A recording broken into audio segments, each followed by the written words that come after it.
مصطفیٰ مصطفیٰ مصطفیٰ مصطفیٰ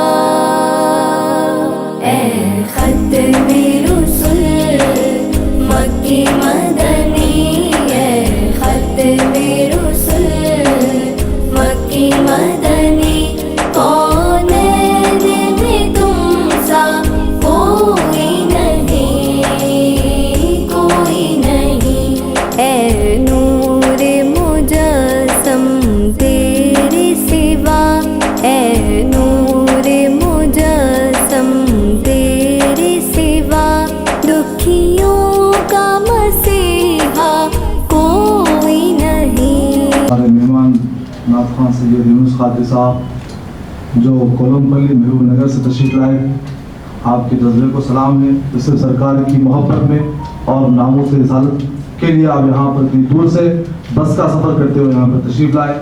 میں تمام جتنے مہمان آنے والے ہیں، جس میں ضیاء المشائخ سید قبول بخش اتاری صاحب، اور آج جس کانفرنس کی جو سرپرستی ہے مفکر اسلام زین الفقہ حضرت العلامہ مولانا مفتی خلیل احمد صاحب طویلہ شیخ الجامع جامع نظامیہ، اس کی سرپرستی فرما رہے ہیں۔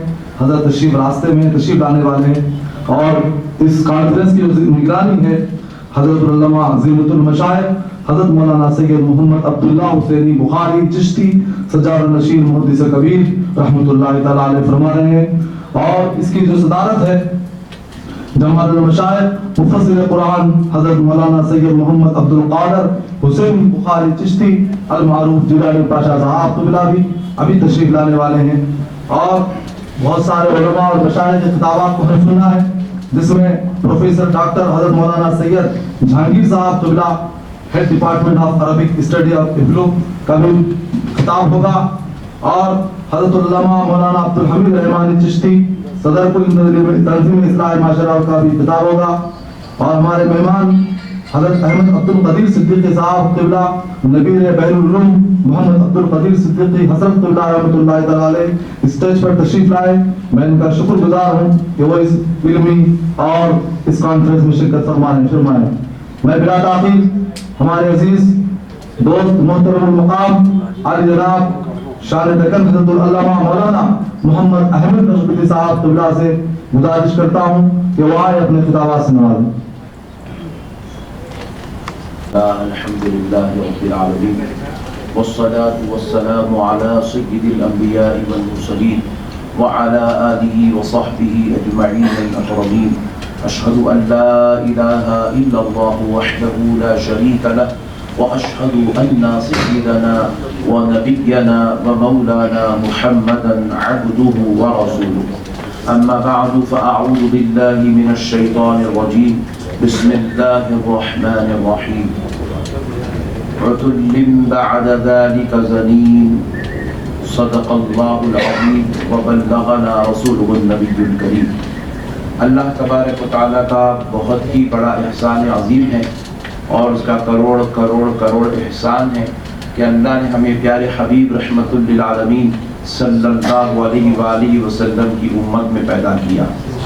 اللہ کا کروڑ کروڑ کروڑ احسان ہے کہ پروردگار عالم نے ہمارے دلوں میں ہمارے آقا کریم صلی اللہ علیہ وسلم کی محبت داخل فرمائی، اور ہم حضور سے پیار کرتے ہیں، حضور کو چاہتے ہیں، اور حضور کو اپنی جان سے زیادہ، اپنی اولاد سے زیادہ، اپنے ماں باپ سے زیادہ، اپنے بھائی بہن سے زیادہ چاہتے ہیں۔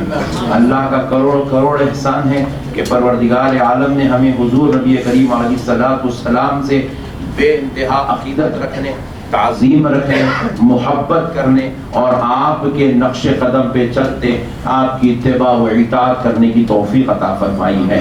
تو پیارے بزرگ اور دوستو، ایکچوئل یہ جو حضور صلی اللہ علیہ وسلم کی گستاخی ہوتی ہے، اس کا جو ہے سب سے بڑا مقصد کیا ہوتا ہے، ہم بحیثیت مومن اس کو سمجھنے کی آج ضرورت ہے۔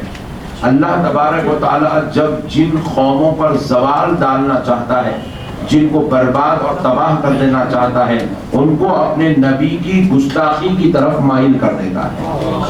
اور اللہ تبارک و تعالیٰ جب جس قوم کو نبی پاک علیہ السلام جب جس قوم کو اللہ ذلیل و رسوا کرنا چاہتا ہے، مایوس و شرمندہ کر دینا چاہتا ہے، ان کو اپنی رحمت سے دور کر دینا چاہتا ہے، تو ان کو نبی کی گستاخی پر آواز بلند کرنے سے وہ نعمت اور توفیق اللہ ان سے چھین لیتا ہے۔ بلکہ فرمایا جاتا ہے کہ اگر پوری دنیا کی عورتوں کی عصمت ریزی ہو جائے اور پوری دنیا کے مردوں کو ناحق قتل کر دیا جائے تو یہ جتنا بڑا گناہ ہے، اس سے بڑا بھی اگر کوئی گناہ دنیا میں ہے تو وہ نبی پاک صلی اللہ علیہ وسلم کی گستاخی والا گناہ ہے۔ کائنات میں اس سے بڑا کوئی اور گناہ نہیں ہے۔ دنیا کے سارے گناہ ایک طرف اور نبی کی گستاخی والا گناہ ایک طرف۔ نبی پاک علیہ السلام اس عزت اور اس عظمت کے مالک ہیں جن کی گستاخی کا رائے برابر کا بھی تصور نہیں کیا جا سکتا، رائے برابر کا خیال نہیں کیا جا سکتا۔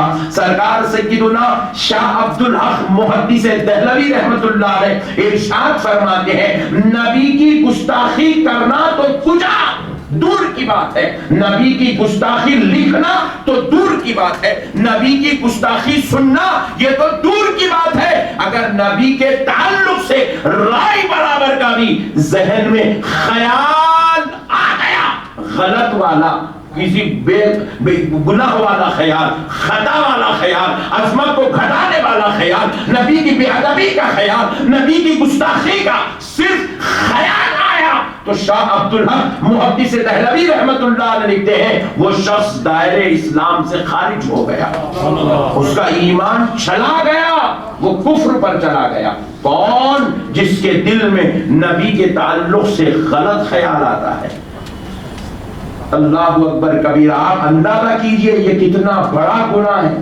آج خود مسلمان اس گناہ کو نہیں سمجھ رہا ہے، ہم دوسروں کو کیا خاک سمجھائیں گے، ان نادانوں کو، ان جاہلوں کو ہم کیا سمجھائیں گے جو جانوروں کا پیشاب پی رہے ہیں، ہم ان کو کیا سمجھائیں گے جو انسان سے زیادہ جانور کو اہمیت دیتے ہیں، ہم ان کو کیا سمجھائیں گے اپنے نبی کی عظمت جو انسانیت کو خود فراموش کر چکے ہیں۔ لیکن آج ضرورت اس بات کی ہے کہ پہلے مسلمان خود اپنے نبی کی عظمت کو سمجھے، اپنے نبی کے مقام کو سمجھے، اپنے نبی کی عزت کو سمجھے، اپنے نبی کی شان اور اپنے نبی کے رتبے، اپنے نبی کے مقام کو سمجھے کہ اللہ رب العزت نے اپنے نبی کو کس شان کا مالک بنایا ہے، اپنے حبیب کو کس رتبے کا اور کس درجے کا مالک بنایا ہے۔ حبیب پاک علیہ السلام کو اللہ رب العزت نبی مکرم صلی اللہ تعالی علیہ وآلہ وسلم کی شان میں توہین تو کجا، اگر غلط خیال بھی ذہن میں آتا ہے حضور کے تعلق سے تو وہ شخص دائرے اسلام سے خارج ہو جاتا ہے، دائرے اسلام سے خارج۔ ایک لڑکے کو لے آیا گیا اور حضور نبی پاک نو مولود کو لایا گیا، حضور پاک علیہ السلام سے عرض کیا گیا، گزارش کی گئی یا رسول اللہ آپ اس بچے کا نام رکھیں۔ صحابی رسول لے آئے اور اس بچے کو رسول اللہ صلی اللہ علیہ وسلم کی خدمت اقدس میں پیش کیا گیا۔ آقا علیہ السلام نے اس بچے کے سر پر اپنا ہاتھ پھیرا اور اس بچے کا نام رکھا ابو امامہ رضی اللہ عنہ۔ ابو امامہ حضور نے ان کا نام رکھا۔ اب ذرا غور کیجئے گا، حضرت ابو امامہ کے سر پہ جب وہ پیدا ہوئے حضور کی بارگاہ میں لائے، حضور نے سر پر ہاتھ رکھا، چھوٹا سا بچہ، نو مولود بچہ، ہاتھ رکھا آقا علیہ السلام نے تو حضور کے دست اقدس کی خوشبو اس بچے کے سر میں بس گئی۔ وہاں سے لیے اپنے گھر لے گئے، سمجھا کہ شاید 2 دن بعد جائے گی، 2 دن ہو گئے خوشبو نہیں گئی، سمجھا کہ شاید کچھ دن بعد جائے گی، کچھ دن گزر گئے خوشبو نہیں گئی۔ اور اب صحابہ، وہ صحابی رسول اور ان کی زوجہ اس خوشبو کو سونگتے سونگتے اس کے عادی ہو گئے، اب ان کو اس کی عادت پڑ گئی۔ اب ہوا کیا، وہ لڑکا آہستہ آہستہ آہستہ آہستہ بڑا ہونے لگا، اتنا بڑا ہوا کہ اپنے دوست و احباب کے ساتھ کھیلنے لگا، اور اچھی بری بات کی تمیز کرنے لگے. جب وہ اپنے دوستوں کے ساتھ کھیل رہے تھے تو کچھ منافقین ایک جھاڑ کے منڈیر پر بیٹھتے اور تاجدار کائنات رحمت للعالمین کی شان اقدس میں بے ادبیاں بیان کرتے، گستاخیاں کرتے، حضور کی توہین کرنے کی کوشش کرتے، جرأت کرتے کہ حضور پر کلام کرے، حضور کی شان و عظمت میں کمی کرنا چاہتے. لیکن ان نادانوں کو نہ اس وقت معلوم تھا نہ آج معلوم ہے کہ نادانوں حضور کی گستاخی بے ادبی کرنے سے حضور کی عظمت میں کمی نہیں ہوتی. اللہ نے ان کو اس شان کا مالک بنایا ہے، تم ان کو جتنا کم کرنا چاہو گے ان کا رب ان کا مرتبہ اتنا بلند کرتا چلا جائے گا، ان کی عزت و عظمت اتنی بلند ہوتی چلی جائے گی. یہ ناپاک ملعون نے ایک ڈیبیٹ میں بیٹھ کر میرے آقا کی گستاخی کی، آج پوری دنیا کے اندر میرے مصطفیٰ کے نام کا چرچا چل رہا ہے، میرے نبی کی عظمت کے نام کے جھنڈے گاڑے جا رہے ہیں. آج عرب کی دنیا جس کو پوری دنیا کے مسلمانوں کا ظلم سیدھا ایک نہ کر سکا، جن کو چھوٹے بچوں کی لاشیں ایک پلیٹ فارم پہ جمع نہ کر سکی، جن کو دنیا کے تکالیف مظالم دیکھنے کے باوجود بھی وہ قوم ایک پلیٹ فارم پہ آ نہ سکی، لیکن میرے نبی کی ایک گستاخی نے آج عرب کی پوری دنیا کو ایک پلیٹ فارم پر جمع کر دیا.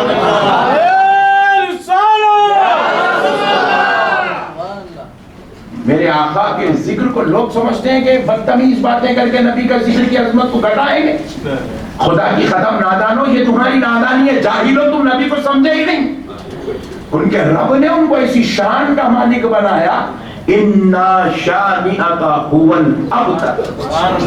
ان کی بے ادبی کرنے والا غارت ہو جائے گا اور میرے نبی کا ذکر اور چرچا بلند ہوتا چلا جائے گا، نبی کی شان بلند ہو جائے گی. تبت یدا ابی لہب. میرے پیارے بھائیوں، یہ جو گستاخیاں بے ادبیاں اس دور سے ہو رہی، سمجھ رہے ہیں کہ ہم کچھ تو بھی بول کے نبی کی عظمت کو گھٹائیں گے، نبی کی عظمت کو گھٹائیں گے. جب یہ بے ادبیاں ہو رہی تھی اس وقت سینکڑوں مسلمان تھے، سینکڑوں، لیکن بے ادبی کی وجہ سے مسلمان ختم نہیں ہوئے، وہ مسلمان کروڑوں میں پھیل گئے.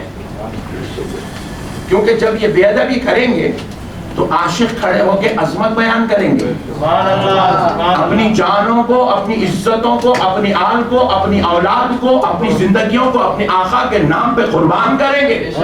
تو دنیا کو پتا چلے گا آخر یہ کون ہے جس سے امیر بھی محبت کر رہا ہے، غریب بھی محبت کر رہا ہے، عرب والا بھی محبت کر رہا ہے، عجم والا بھی محبت کر رہا ہے، چھوٹا بھی محبت کر رہا ہے، بڑا بھی محبت کر رہا ہے، وہ جو ہے کم علم والا بھی محبت کر رہا ہے، علم والا بھی محبت کر رہا ہے، مرد بھی محبت کر رہا ہے، عورت بھی محبت کر رہی ہے، جوان بھی محبت کر رہا ہے، بوڑھا بھی محبت کر رہا ہے، ایک یتیم بھی محبت کر رہا ہے، کثیر العیال بھی محبت کر رہا ہے. یہ کون ہے جس کی محبت غریبوں فقیروں کے دل میں بھی نظر آ رہی ہے تو حاکموں بادشاہوں کے دلوں میں بھی نظر آ رہی ہے. اور دنیا جب ان کو پڑھے گی، ان کو سنے گی، ان کو جانے گی تو پھر خدا کی قسم اس کے پاس دوسرا کوئی چارہ نہیں رہے گا.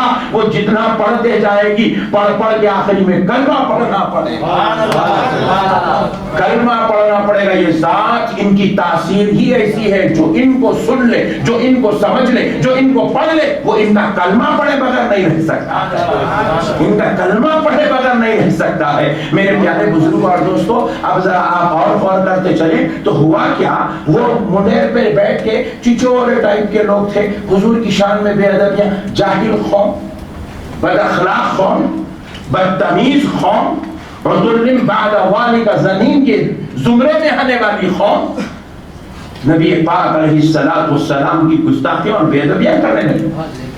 تو حضرت ابو امامہ ذرا سمجھدار ہوئے تھے، ان کو بلا بلا کے بولتے تھے کہ نعوذ باللہ تمہارے نبی ایسے ہیں، تمہارے نبی ایسے ہیں، تمہارے نبی ایسے ہیں. وہ ہر دن ان کی باتوں کو رد کرتے، ان پہ لعنت بھیجتے، وہاں سے گزر جاتے، لعنت بھیجتے اور وہاں سے گزر جاتے. نبی کی گستاخیوں پر وہ ان کی طبیعت بگڑ جاتی اور وہ وہاں سے گزر جاتے. کبھی ان کی باتوں کو قبول نہ کرتے. لیکن ایک دن کیا ہوا، بولتے ہیں نہیں جھوٹ کو اتنا بولو کہ وہ سچ نظر آ جائے. اس لیے ہمارے پٹھے کیا کرے، اچھا کام پورے ٹی وی والوں کو خرید لیے. بولے جھوٹ اتنا بولو کہ سچ بن جانا، جھوٹ اتنا بولو کہ سچ بن جانا. پوری میڈیا کو جیب میں ڈال لو، ڈال کے روزانہ اتنا جھوٹ بولو، اتنا جھوٹ بولو، اتنا جھوٹ بولو کہ وہ جھوٹ سچ بن جائے. تو بولتے بولتے بولتے ایک دن ہوا کیا، حضرت ابو امامہ کے ذہن میں خیال آیا ان لوگ اتنا بول رہے ہیں، کیا ایسا ہو سکتا کیا؟ اللہ اکبر، اتنا ہی خیال ہے بس. میرے نبی کے بارے میں اتنا بول رہے ہیں، کیا واقعی نبی میں ایسا ہو سکتا کیا؟ ایسا خیال آیا. وہاں سے نکلے اور چلے گئے. جب دوسرا دن ہوا، آپ پانی نہائے اور نہا کر جب غسل خانے سے باہر نکلے، والدہ محترمہ آپ کے سر میں وہ خوشبو سونگھنے کے لیے آپ کے قریب آئی. خوشبو نہیں آ رہی ہے، دست مصطفیٰ کی خوشبو. ذرا زور سے بولیے، دست مصطفیٰ کی خوشبو نہیں آ رہی ہے. پریشان ہوئی ماں جان، رونے لگی. ماں جان رونے لگی، کہنے لگی کہ بیٹا جاؤ ذرا آپ بابا کو بلا لے آؤ. وہ اس وقت اپنے کام میں مصروف تھے، کاروبار میں. بیٹا دوڑتا ہوا گیا، اپنے والد کو بلا لے آئے. حضرت ابو امامہ کے بارے میں ان کی والدہ نے اپنے شوہر سے کہا کہ دیکھو بچے کے سر پر بالوں میں جو رسول اللہ کے دست اقدس کی خوشبو آتی تھی، آج وہ خوشبو نہیں آ رہی ہے. تو جو والد نے سونگا، واقعی محسوس کیا کہ خوشبو نہیں آ رہی، تو وہاں سے نکلے. ایک طرف ہاتھ ماں پکڑی، ایک طرف والد پکڑے ہوئے. ایسا محسوس ہو رہا کہ قیامت آ گئی، کہ یہ نعمت کیوں ہمارے پاس سے چلی گئی. روتے ہوئے پریشان حال رسول اللہ کے دربار میں پہنچے. تاجدار کائنات رحمت للعالمین سے عرض کرنے لگے، یا رسول اللہ، آپ نے اس بچے کی ولادت پر اس کے سر پر اپنا دست اقدس رکھا تھا اور آپ نے اس کو دعاؤں سے سرفراز کیا تھا. اس بچے کے جو ہے سر سے بالوں سے آپ کے دست اقدس کی خوشبو آج تک آتی رہی، لیکن یا رسول اللہ آج ایسا وقت آ گیا کہ اب میرے بچے کے سر سے بالوں سے وہ خوشبو نہیں آ رہی ہے. نبی مکرم صلی اللہ علیہ وسلم نے جیسے ہی سنا، آقا علیہ الصلوۃ والسلام نے فرمایا، آقا علیہ الصلوۃ والسلام نے فرمایا، ابو امامہ، اللہ اکبر، یہ نکتہ سننے کے لائق ہے، سننے کے لائق ہے. کہا ابو امامہ، کیا تم میرے گستاخوں کی صحبت میں بیٹھتے ہو؟ اللہ اکبر. پتا کیا چلا؟ گستاخوں کی صحبت میں بیٹھنے سے نعمتیں چھین لی جاتی ہے. آج ہمارے پاس تمیز نہیں رہی، آج ہمارے پاس احساس نہیں رہا. کوئی آپ کو برا بولے، آپ اس سے دشمنی کرنے تیار ہیں. کوئی آپ کو گالی دے، آپ رشتہ توڑنے تیار ہیں. کوئی آپ کے بزنس میں آپ کی مخالفت کرے، آپ اس سے مخالفت کرنے تیار ہیں. کوئی آپ کے ساتھ بد کلامی کرے، آپ اس کا جواب دینے تیار ہیں. لیکن ایک غیرت ایمان یہی ہے کہ جب آپ کے نبی پر کوئی انگلی اٹھائے تو بحیثیت مومن مسلمان آپ کی ذمہ داری بنتی ہے کہ آپ اس پر اتنی نبی کی عظمت بیان کریں تاکہ وہ بدبختے کا جواب بن جائے، اور آپ اس کو منہ توڑ جواب دیں. اس کو بتائیں کہ نادان، میں جس نبی کا کلمہ پڑھتا ہوں، میرا نبی ایسی شان و عظمت کا مالک ہے، ایسی رفعتوں کا مالک ہے، ایسے درجات کا مالک ہے، اور اس کی مخالفت کرے، اس کا رد کرے، اس کا بائیکاٹ کرے، یہ آپ کی ایمان کی ذمہ داری ہے، ایمانی ذمہ داری ہے. ہاں سمجھ رہے ہیں کیا بھائی؟ ضروری ہے کیا؟ اب انہیں جاہل ہے کر دیا ہوں گا، بغیر طہارت کے بول دیا ہوں گا، اس کو کیا معلوم رسول اللہ کے بارے میں، نادانی میں بول دیا. نہیں، یہ جملے آپ کے بے ایمان ہونے کا ثبوت دے رہے ہیں. ہر معاملے میں آپ تعویلات کر سکتے، یہ نہیں ایسا نہیں ایسا ہوا ہوں گا، ویسا نہیں ویسا ہوا ہوں گا، ایسا نہیں ایسا ہوا. کچھ بھی یہاں جب بات شان اقدس کیا جائے، خدا کی قسم اس میں کوئی تعویلات، ذرا زور سے بولے، نہیں کی جا سکتی. اس میں کوئی تعویلات نہیں، اس میں کوئی سمجھوتا نہیں، اس کے اندر کوئی دو رائے نہیں، اس کے اندر کوئی دوغلاپن نہیں. یہ معاملے میں بس ایک ہی بات ہے، خدا کی قسم جو نبی کا نہیں وہ ہمارا نہیں، جو نبی کا نہیں، ذرا زور سے بولیے، جو نبی کا نہیں وہ ہمارا نہیں۔ آپ لوگوں کی خاموشی ذرا مجھے بول رہی ہے کہ مولانا نعرہ تکبیر،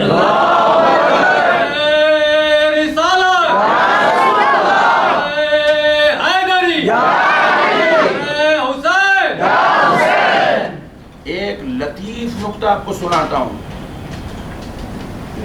میں تو پوری دنیا میں مشہور ہوں مولانا خود ڈینجر بولتے بول کے، لیکن یہ جو جب بات اپنی ہے، مجھے گالیاں لوگاں دی، میں پلٹ کے کبھی گالی نہیں دیا، کبھی برا بھی نہیں بولا، بہت ویڈیو بنائے، اتنے ویڈیوز بنائے، میں کبھی میں جواب میں ویڈیو نہیں بنایا۔ اپنے کو گالی تو ہم معاف کر دیں گے، مگر کوئی نبی کی گستاخی کرے مر جائیں گے مگر معاف نہیں کریں گے۔ یہ معاف نہیں کرنا نبی کے گستاخ کو، یہ آپ کے مومن ہونے کی علامت ہے۔ سمجھ رہے ہیں آپ بات کو میری؟ خالی کلمہ پڑھنا ہی ایمان نہیں ہے۔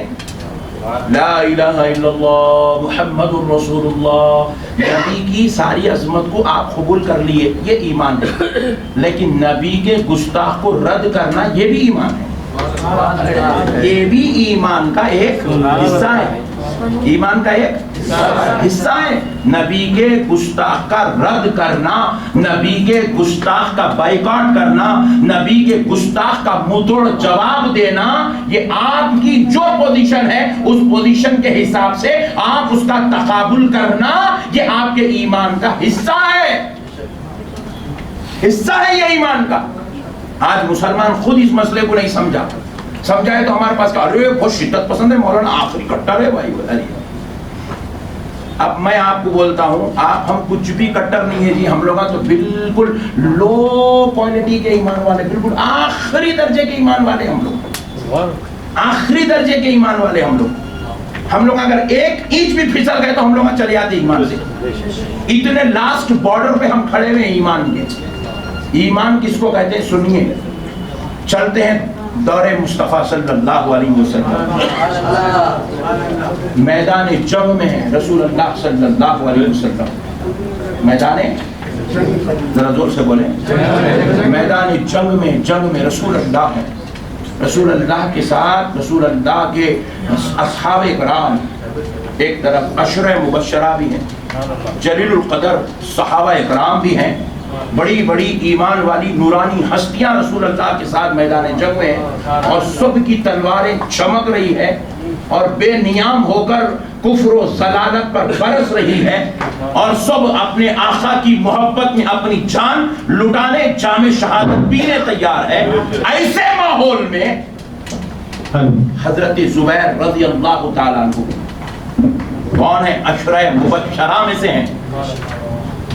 حضرت زبیر، رسول اللہ صلی اللہ علیہ وسلم نے فرمایا زبیر تجھ پر میرے ماں باپ قربان، ایسی جلیل القدر ہستی ہے، اتنی شان و عظمت کے مالک ہے حضرت زبیر رضی اللہ تعالیٰ عنہ۔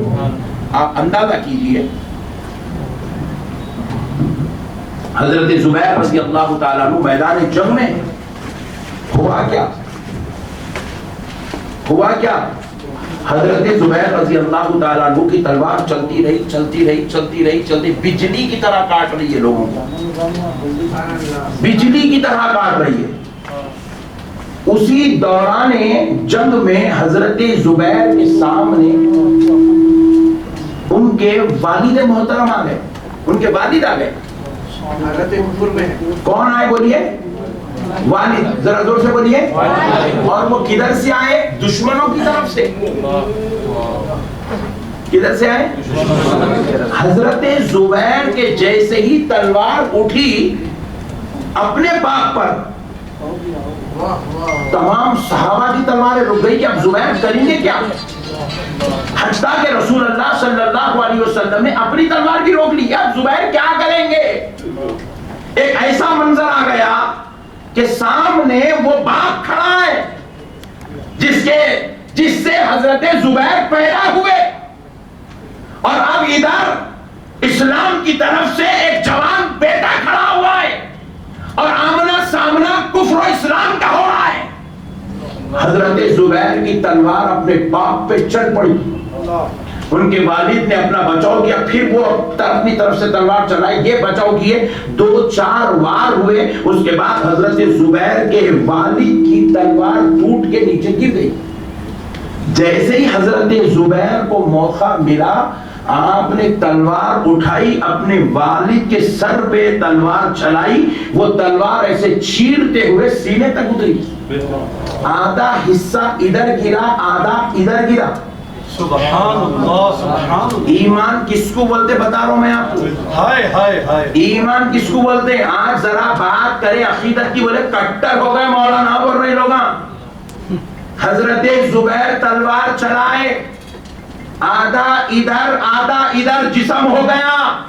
رسول اللہ اپنا گھوڑا دوڑائے، حضرت زبیر کی طرف آئے، ہاتھ پکڑے، حضرت زبیر کو اپنی طرف کھینچے، اپنے گھوڑے پہ لیے، سینے سے لگائے، ہر طرف لے گئے، لے جا کر رسول اللہ فرمانے لگے، زبیر وہ تمہارے والد تھا، اگر تم چاہتے اس کو چھوڑ دیتے، کسی اور سے مقابلہ کرتے، ان سے کوئی اور مقابلہ کرتا، تم نے کیوں اپنے باپ سے مقابلہ کیا؟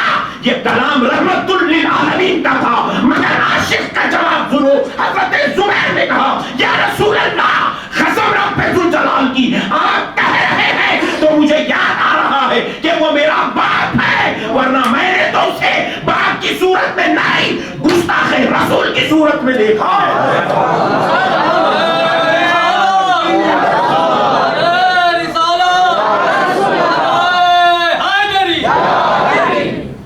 کہا یا رسول اللہ، جو آپ کا نہیں وہ ہمارا نہیں، اپنے باپ کو نہیں چھوڑے مصطفیٰ کی محبت میں۔ یہ ہے ایمان کی کسوٹی، یہ ہے ایمان کا معیار۔ انسان نہیں کوئی انسان، وہ انسان ہے یہ۔ قرآن تو ایمان بتاتا ہے انہیں، ایمان یہ کہتا کہ میری جان ہے یہ۔ ایمان کی بھی جان کا نام محمد الرسول اللہ۔ میرے بھائیوں، گستاخ رسول کا بائیکاٹ کرنا امت مسلمہ پر فرض ہے، ضروری ہے، لازم ہے، کیونکہ یہ آپ کے ایمان کا حصہ ہے، یہ جزء ایمان ہے میرے بھائی۔ آج ہم ان چیزوں کو اگر نہیں سمجھ رہے بحیثیت مسلمان، ہم کو خالی دنیا کی لگی ہوئی ہے، مال و دولت کی پڑی ہوئی ہے، بزنس کا پڑا ہوا ہے، کاروبار کا پڑا ہوا ہے، تجارتوں کا پڑا ہوا ہے، بیوی بچے پڑے ہوئے، اس لیے ہم اپنے نبی کی عظمت خود آج مسلمان بھول گئے ہیں۔ میرے پیارے بزرگوں اور دوستوں، چلے چلتے ہیں صحابہ اکرام کی بارگاہ میں۔ ہمارے درمیان بہت ہی بڑی علمی شخصیت، جلیل القدر عالم دین حضرت علامہ سید جہانگیر صاحب قبلہ مدد اللہ العالی داماد برکاتہ العالیہ تشریف فرما ہے۔ حضرت کا بھی خطاب جلیل ہمیں سماعت کرنا ہے، اور حضرت شیخ الجامعہ صاحب قبلہ بھی تشریف لا رہے ہیں۔ بس 2 باتیں عرض کر کے اپنی بات ختم کرتا ہوں، کیونکہ آج ہمیں ضرورت ہے میرے بھائی، نبی کو اپنی جان سے زیادہ چاہیں، نبی پہ اپنی جان قربان کر دیں۔ نبی کو ہمارا ایمان ہے، نبی ہمارا سب کچھ ہے، سب کچھ نبی پاک علیہ الصلوۃ والسلام ہے۔ حضور نبی کریم صلی اللہ علیہ وسلم فجر کی نماز پڑھائے، آقا کریم صلی اللہ علیہ وسلم بیٹھے ہوئے، حضور کے ارد گرد میں خرب و جوار میں جلیل القدر صحابہ اکرام فجر کی نماز کے بعد بڑی بڑی ہستیاں سرکار پاک علیہ الصلوۃ والسلام کے ساتھ ہیں، جلیل القدر ہستیاں سرکار کے ساتھ، نبی مکرم صلی اللہ علیہ وسلم جلوہ افروز ہیں۔ یہودیوں کا ایک قافلہ اس وقت حضور کے دربار میں آیا، آ کر کہنے لگا، اے محمد صلی اللہ علیہ وسلم، کیا آپ جانتے ہیں آج آپ کے ایک صحابی نے اپنی بیوی کا قتل کر دیا؟ کل رات آپ کے ایک صحابی نے اپنی بیوی کا قتل کر دیا۔ نبی مکرم صلی اللہ علیہ وسلم جیسے ہی سنے آقا علیہ السلام نے اعلان کیا، کون ہے وہ شخص جس نے کل رات اپنی بیوی کا قتل کیا؟ اٹھ کے کھڑے ہو جائے. کوئی کھڑا نہ ہوا. دوسری بار حضور نے اعلان کیا, کوئی کھڑا نہ ہوا. تیسری بار کہا کون ہے وہ شخص جس نے کل رات اپنی بیوی کا قتل کیا؟ وہ کھڑا ہو جائے. جب تیسری بار حضور کا اعلان ہوا تو آخر صف سے ایک صحابی اٹھ کے کھڑے ہوئے اور ایسا لرزہ طاری تھا, ایسے کانپ رہے, کانپتے کانپتے اٹھ کے کھڑے ہوئے. نبی پاک علیہ السلام نے جیسے ہی ان کو دیکھا فرمایا تم. جب حضور کی زبان اقدس سے یہ الفاظ نکلے سارے صحابہ ادھر پلٹ کر دیکھے تو کیا دیکھتے ہیں کہ وہ کون ہے جو کھڑے ہوئے؟ وہ نابینا ہے اور ان کی بیوی ان کو اپنی جان سے زیادہ چاہتی ہے, اور ان کے تعلق سے یہ بات ہو رہی ہے دربار رسالت میں. نبی پاک علیہ السلام نے فرمایا آپ ادھر تشریف لائیے. ایک صحابی اٹھے, ان کا ہاتھ پکڑے, ان کو پکڑ کے دربار رسالت بالکل حضور کی قریب میں لے آئے. نبی پاک علیہ السلام نے پوچھا کہ آپ نے کل رات اپنی بیوی کا قتل کیا؟ حدیث شریف کے الفاظ سنیے کہ آپ نے کل رات اپنی بیوی کا قتل کیا. تو صحابی عرض کرنے لگے یا رسول اللہ, میری وہ جو خاتون تھی وہ میری ام ولد تھی. ام ولد ایسی خاتون کو کہتے جو پہلے باندھی تھی, اس کو نکاح کر کے جب بیوی بنا لیا جاتا ہے تو اس کو ام ولد کہا جاتا ہے. حالانکہ باندھی کے ساتھ وہ سب چیزوں کی اجازت تھی جو ایک بیوی کے ساتھ ہے, لیکن اس کے باوجود بھی انہوں نے ان کو عزت دی, ان کو مقام و مرتبہ دیا, نکاح کیا اور ان کو اپنی بیوی بنایا. کہا یا رسول اللہ وہ میری ام ولد تھی, اور آقا وہ میری ام ولد مجھ سے اتنی محبت کرتی تھی کہ میں آنکھوں کا اندھا, میں اپنی آنکھ سے دنیا نہیں دیکھ سکتا تھا, مگر میرے آقا میں اس کی آنکھوں سے دنیا دیکھ لیا کرتا تھا. یعنی کہ وہ میرا اتنا خیال کرتی تھی, مجھے کبھی اندھے ہونے نابینا ہونے پر کبھی مجھے کوئی افسوس نہیں ہوتا تھا, اتنا خیال وہ میرا کرتی. اب حضور دوسری بار پوچھ رہے کیا تم نے کل رات اس کا قتل کیا؟ تو پھر وہ عرض کرتے ہیں یا رسول اللہ صلی اللہ علیہ وسلم, اللہ نے مجھے اس سے 2 نور والے بیٹے عطا کیے, اور آقا وہ اپنی اولاد کی بہترین تربیت کرتی ہے, اور حضور وہ میرا اتنا خیال رکھتی ہے کہ ہر چیز مانگنے سے پہلے مجھے پیش کر دیتی ہے. پھر نبی پاک علیہ السلام نے اب تیسری بار پوچھا کیا تم نے کل رات اس کا قتل کیا؟ اب عرض کرتے ہیں یا رسول اللہ, پہلے تو ان کے اخلاق کا ذکر کیے, ان کی محبتوں کا ذکر کیے, اب عرض کرتے ہیں یا رسول اللہ جب وہ نکاح کر کے میری زوجیت میں آئی, آقا صلی اللہ علیہ وسلم اس نے ایک رات آپ کی رسالت پر اعتراض کیا تھا, زبان درازی کی تھی. تو میں یہ سوچا کہ ابھی یہ میری زوجیت میں آئی ہے, ابھی اسلام میں بھی داخل ہوئی ہے, یہ میرے آقا سے واقف نہیں ہے, اس لیے میرے آقا میں اس خاتون کو اس رات سے ہر صبح ہر شام آپ کی عظمت بیان کرتا رہا, آپ کی تعریفیں سناتا رہا, آپ کی رفعتیں بتاتا رہا, آپ کو مقام دکھاتا رہا, آپ کے درجات کی بلندیوں کا ان کو اعتراف کراتا رہا. یا رسول اللہ ہر دن میں اس کو سمجھاتا رہا میرے نبی شان کے مالک ہے, ان عظمتوں کے مالک ہے, ان رفعتوں کے مالک ہے, یہ نعمتیں, یہ کرم, یہ فضل, یہ عطا, یہ کام, یہ مقام, یہ اللہ نے میرے نبی کو عطا فرمایا ہے. حضور ہر دن میں ان کو آپ کی شان و شوکت, آپ کی عزت و عظمت سمجھاتا رہا. لیکن یا رسول اللہ کل رات پھر اس خاتون نے آپ کی رسالت پر اعتراض کیا.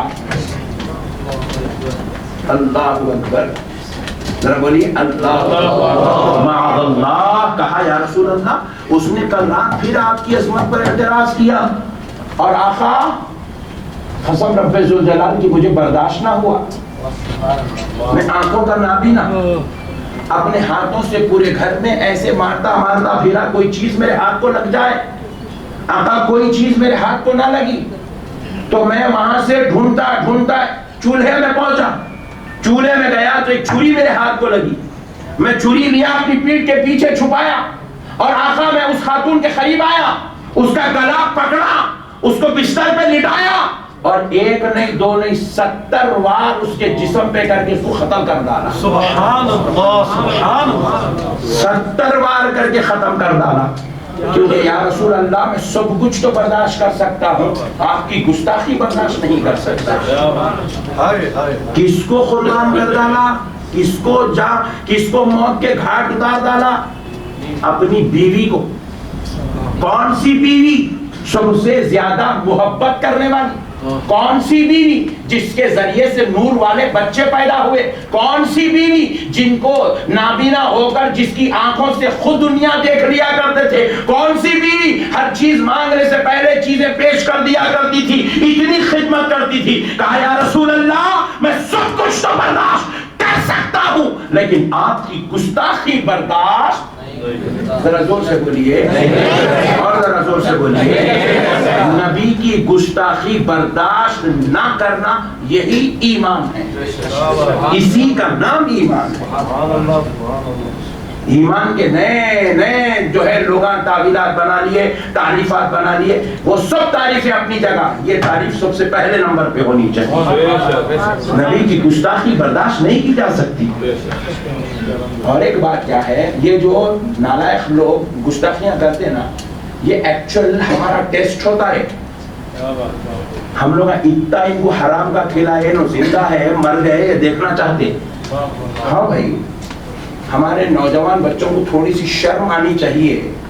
جاتے ہیں غیروں کے پاس سے جو ہے آپ نان ویج خریدنے اور ان کو پوچھتے ہیں حلال ہے کیا؟ ہاں جی حلال ہے، کھا لیا. ارے نالائق انسان، انہیں تیرے کو کئی کو حلال دیں گا، کئی کو دیں گا میں آپ کو حلال. انہیں کوئی ذمہ داری لے کے بیٹھا ہوا آپ کو حلال دینے کی نہیں. اس کو حلال نہیں دیا تو اس کی دکان کو کوئی جو ہے آ کے اسٹیمپنگ کرنے والا ہے، اس کو جو ہے بند کرنے والا ہے. آپ کئی کو حلال دیں گا انہیں؟ آپ اس کو پوچھنے گئی کو حلال ہے نہیں ہے ان کے. ہم لوگ پورا گندگیاں غلاظت، ان کا لوٹ کے کھا لیے، ان کا لوٹ کے کھا لیے، ان کا مار کے کھا لیے، ان کا مار کھا لیے. تو ان لوگ ٹیسٹ کرتے ایک ایک کو چھوڑ کے حرارت کتنی ہے ابھی، ٹیمپریچر کیا ہے ایمان کا، کہاں تک پہنچے مسلمان، کتنے سو گئے، کتنا جگ رہے.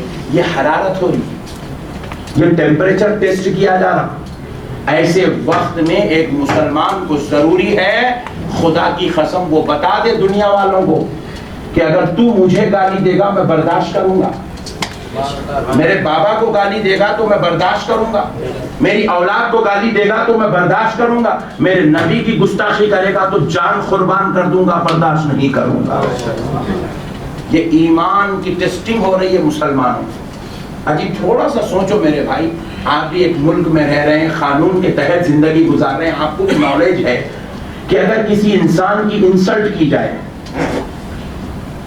تو اس انسان جس کی انسلٹ ہوئی ہے اس کو گورنمنٹ اور لا اس بات کی اجازت دیتا ہے کہ وہ اپنی انسلٹ کے لیے حدق عزت کا مقدمہ سامنے والے پر دائر کر سکتا ہے.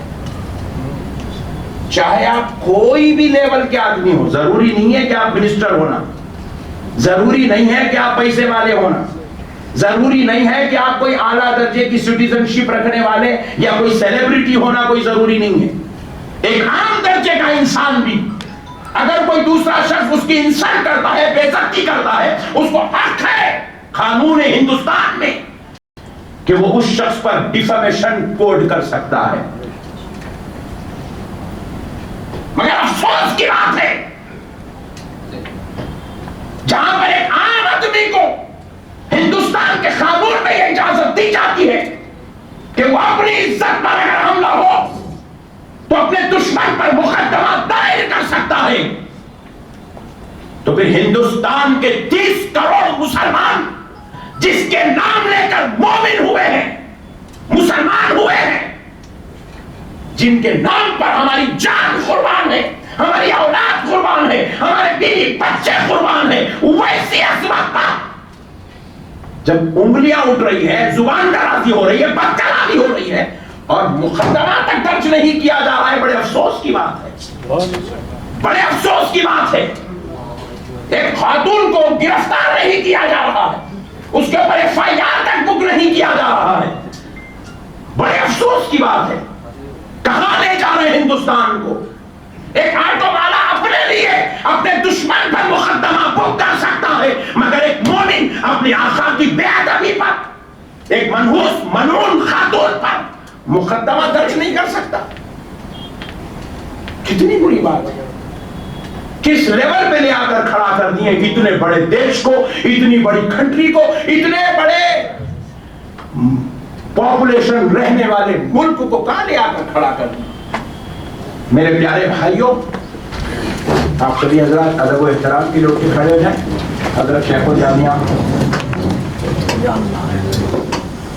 زین الفقہاء مفکر اسلام امیر شریعت حضرت مفتی خلیل احمد صاحب قبلہ مدد اللہ العالی داماد برکاتہم العالیہ ہمارے درمیان جلوہ افروز ہوئے.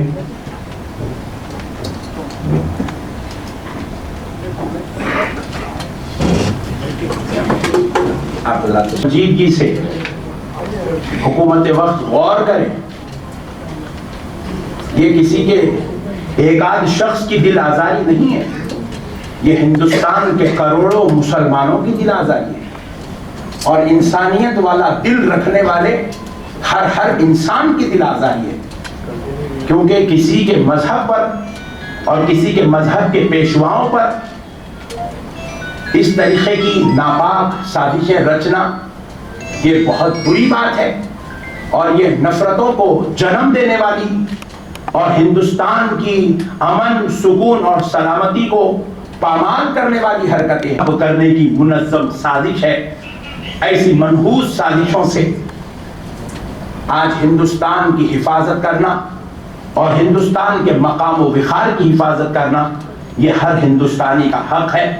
لہذا ہم حکومت وقت سے یہ اپیل کرتے ہیں, اور ریاستی حکومت کے وزیر اعلیٰ چندر شیکھر راؤ صاحب سے بھی ہم یہ اپیل کرتے ہیں کہ ان گستاخوں بے ادبوں پر مقدمہ دائر کریں اور ان کو کڑی سے کڑی سزا سنائیں, تاکہ پھر کوئی اس قسم کی ناپاک سازش اور اس قسم کی رذیل حرکت پھر کوئی نہ کر سکے. کوئی نہ سرکار غریب نواز کی بے ادبی کر رہا ہے تو کوئی شخص ملعون رسول اللہ صلی اللہ علیہ وسلم کی شان اقدس میں بے ادبی کر رہا ہے.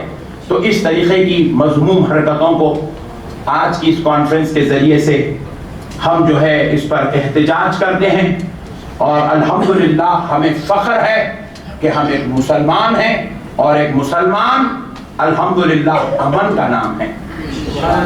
مسلمان محبت کا نام ہے, مسلمان اخلاق کا نام ہے, مسلمان سکون اور سلامتی کا نام ہے, مسلمان شانتی کا نام ہے.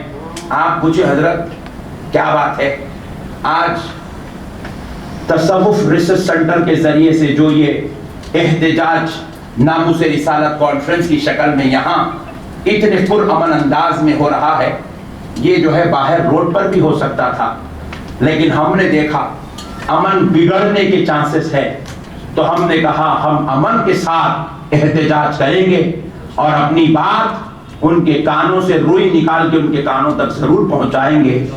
میرے پیارے بزرگوں اور دوستوں, پھر دوسری بات دیکھیے, ہم امن والے محبت والے کیوں ہیں؟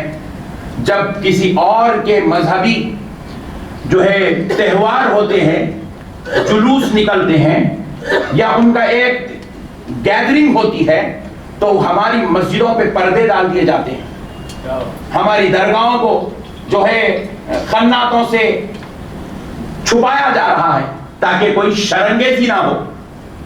لیکن ہم نے بھی اپنی آنکھوں سے دیکھا, چند دن پہلے عید الفطر کے موقع پر 2 لاکھ مسلمان عیدگاہ سے نکلے, 1 لاکھ مسلمان عیدگاہ سے نکلے. چھوٹی عیدگاہوں سے 50 ہزار مسلمان نماز پڑھ کے نکلے. 2 کلومیٹر دور تک ٹریفک جام تھی, مگر ہمیں الحمدللہ ناز ہے اپنے مسلمان ہونے پر کہ ہماری وجہ سے کسی کی عبادت گاہوں کو ڈھانپا نہیں گیا، کسی کی عبادت گاہوں کو بند کرنے کی نوبت نہیں آئی، کسی کی عبادت گاہوں کو خناتوں سے جو ہے اس کو شرنگیزی سے بچانے کی نوبت نہیں آئی، کیونکہ مسلمان شر کا نام نہیں ہے، مسلمان امن کا نام ہے، مسلمان محبت کا نام ہے، مسلمان اخلاق کا نام ہے۔ ارے تم نے ہمارے نبی کے بارے میں گستاخی کی، اس سے پوچھا گیا کہ تو نے نالائق گستاخی کیوں کی؟ تو وہ خاتون جواب دیتی ہے میرے مذہب کے خلاف بولے، میں تمہارے نبی کے خلاف بولی۔ ارے یہ بھی تو دیکھ، تو ہمارے نبی کے خلاف بول رہی ہے مگر ہم تیرے پیشواؤں کے خلاف نہیں بول رہے ہیں، ہم نہیں بول رہے ہیں، ہم کسی کے پیشواؤں کے خلاف، کسی کے خداؤں کے خلاف، کسی کے گرو کے خلاف ہم نہیں بول رہے ہیں، کیونکہ ہمارے نبی نے ہمیں اخلاق سکھایا ہے، ہمارے نبی نے ہمیں احترام سکھایا ہے۔ ہم نبی کا وہ جملہ بھی جانتے ہیں، پیارے مصطفیٰ نے ارشاد فرمایا تھا اپنے صحابہ سے کسی خیر کے لیے قوموا الی سیدکم، اٹھ کر کھڑے ہو جاؤ، تمہارے قبیلے کا سردار آ رہا ہے۔ حالانکہ وہ سردار غیر مسلم تھا، اس کا ادب کرنا اپنے صحابہ کو میرے مصطفیٰ نے سکھایا ہے۔ ہمارے نبی نے ادب کی تعلیم دی ہے، محبت کی تعلیم دی ہے، انسانیت کی تعلیم دی ہے۔ آج دنیا کے پاس اگر انسانیت زندہ ہے، ماں کا احترام زندہ ہے، باپ کی تعظیم زندہ ہے، قوم کا ادب زندہ ہے، پڑوسی کا حق زندہ ہے، تو خدا کی قسم یہ میرے مصطفیٰ نے سکھایا ہے، یہ میرے نبی نے بتایا ہے۔